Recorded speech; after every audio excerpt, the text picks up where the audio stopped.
Hello, Mike Tess. Hello, Mike Tess. Ang po ni Marites, amoy pates, photosynthesis. Charot. Hello, mga dipu... Animal ka ba? sorry, mali. Katiji pala yun, di sa akin. Diyos ko.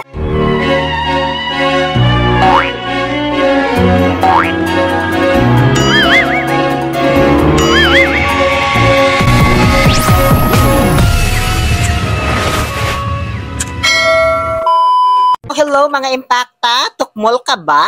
Charot lang, uy. So bago tayo magsimula, asahan nyo na maraming muted words ang vlog na ito. Kaya para sa mga sensitive dyan na manonood, tapusin mo syempre, para masanay ka. Sayang yung views, i-like and share mo na rin para sulit na. Huwag kang mag-alala, balang araw, makakasanayan mo din itong mga pinagsasabi ko.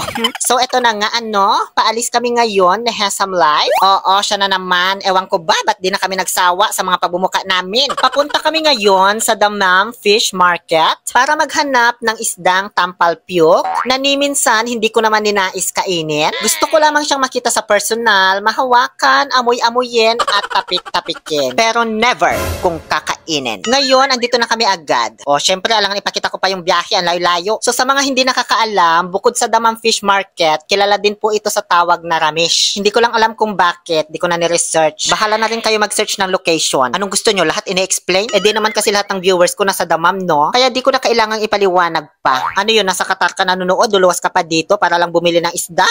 Syempre hindi, no? Pero seriously, madali lang naman to hanapin, guys. Mas madali pa kaysa sa paghahanap mo ng tamang tao. Ay, mukhang nahanap ko na yata siya.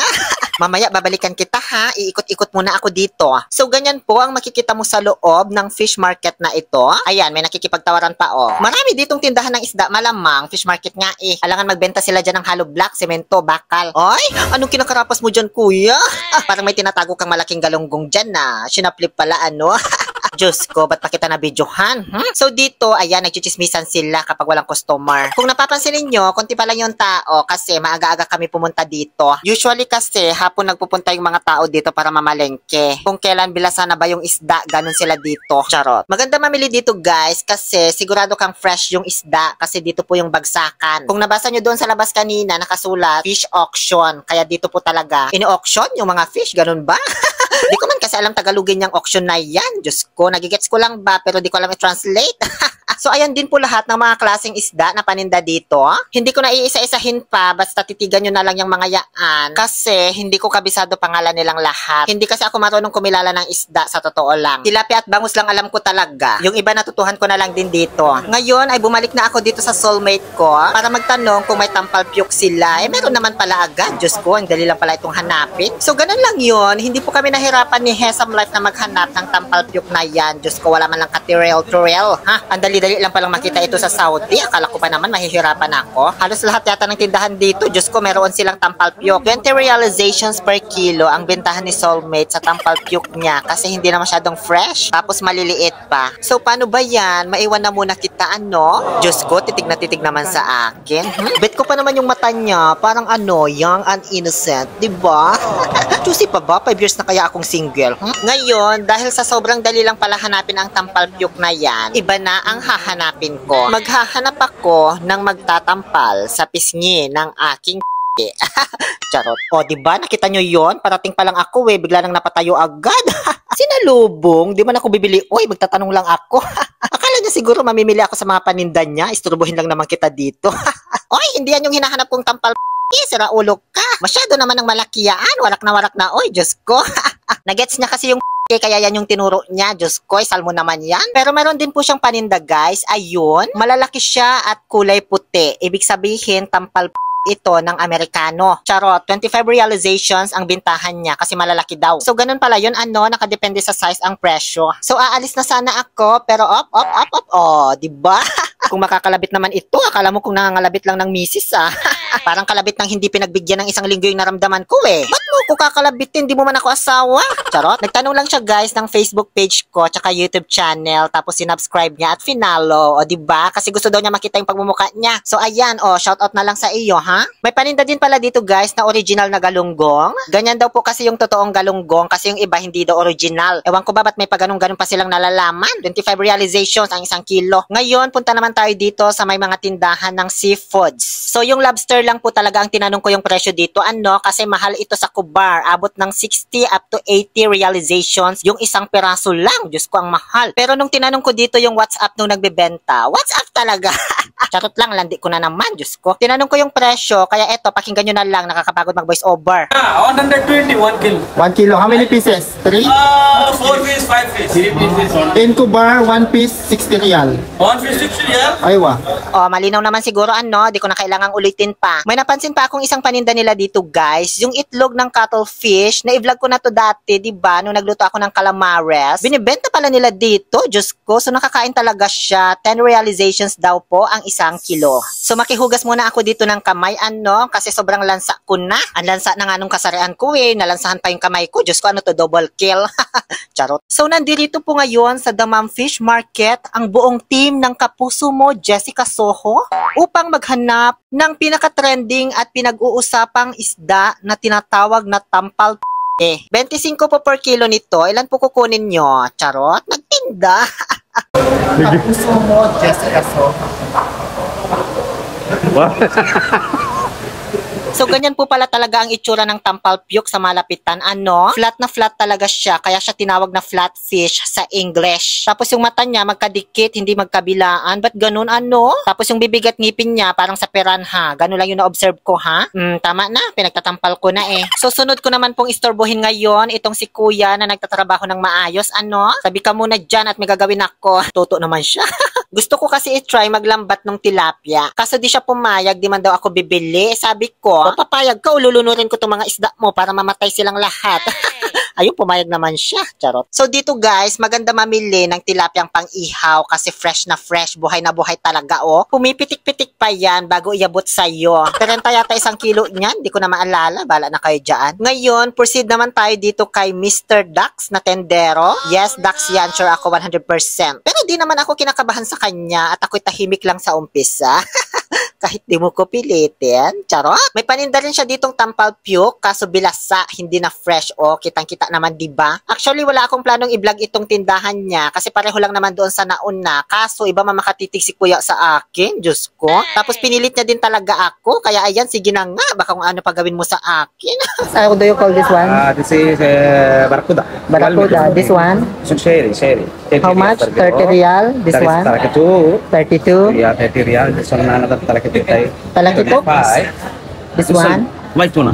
White tuna, how Yeah, much? white tuna 20 only. Sangile. Ha? 20, sangile 20 Dito only. 18, sabi sa akin. Sorry, but good. Then you check this one. This is good inside. This is good. Okay. How much? Only 20 real, 20 real. Mackerel. Sell How much? 20 real. 18. Okay. O, tama na. Ang haba na ng exposure mo, Diyos ko. Ito naman yung madalas dinadayo at binibili ng mga katrabaho ko kapag nagpupunta sila. Ito yung mga tumpok-tumpok na isda, 10 reals lang. O, di ba? Murang-mura na. Higit 1 kilo na yan, uy. Pang prito-prito lang ba? Pang sahog sa gulay, ganon. At ayan, may nadaanan pa akong tulya. Di ko man alam kung magkano. So, dito po sa fish market, hindi lang puro isda ang makikita mo. Kompleto na dito. May bilihan na ng gulay, manok, at karne. So, pasukin ko lang saglit itong isa sa mga tindahan ng gulay, ano? Para maipakita ko lang sa inyo at nang wala kayong masabi. Charot. Ayan, natatawa tuloy si kuya sa lakad ko. Naistorbo ko na naman yung mga taong maayos na nagtatrabaho dito. Baka di na ako dito papasukin sa susunod. Persona non grata na ba ako? Charot lang, uy. So, dito may mga nakapak na silang gulay, ano? 5 SR lang isang balot. Na hindi ko alam kung mali ba talaga yung spelling ng pack nila o ibang lingwahe yung ginamit. Bala sila dyan. Importante na babasa, di ba? Dito naman sa may bilihan ng itlog na nagpapasaload din po sila. Kaya kung nakikita nyo, may mga Nokia dyan na nakadisplay. Okay? Uso pa pala pasaload dito. Diyos ko. 10 real lang po yung itlog nila dito. Ate, mami, tindahan ka na 15 real. 15 real. Nagpapasaload din sila. Oh, mura lang isang tray ng itlog dito, di ba? 15 lang. Malalaki pa. Punta naman na tayo dito sa bilihan ng karne. So, di ko na masyadong i-vlog itong karnehan nila, ano? Kasi out of topic na. Yung isdahan lang kasi talaga pinuntahan ko dito. Bibidyohan ko lang yung mga paninda, pero di ko na po tinanong yung mga presyo. Yung buto-buto lang dyan na pambulalo ang natanong ko, 10 real lang yata. 1 kilo na. Siksik na siksik pa sa bone marrow. Diyos ko, ang napakasarap. Alam nyo guys, tuwang-tuwa talaga ako dito sa pinuntahan kong fish market kasi gusto talaga nilang magpakita sa camera. Tuwang-tuwa sila kapag may nagbibideo. Minsan nga tinatawag pa nila ako para videohan ko sila. Ganito yung gusto kong environment kapag nag-vlog ako. Yun bang hindi ako nalimitahan. Walang maninita sa'yo sa pagkuha ng video kasi sila mismo sanay na may nagva-vlog dito. Hanggang sa napag-alaman ko, Diyos ko, pang 1,876 na pala ako na vlogger na nagpunta dito. Charot, pang 200 lang naman siguro, ganun. Kaya ayan, kung napapansin ninyo, panay-kaway nilang lahat. Actually, natagalan po kaming makalabas ni Hesam kasi bawat madaanan namin, tinatawag kami na nabidyohan sila. So, shoutout na lamang po sa inyong lahat.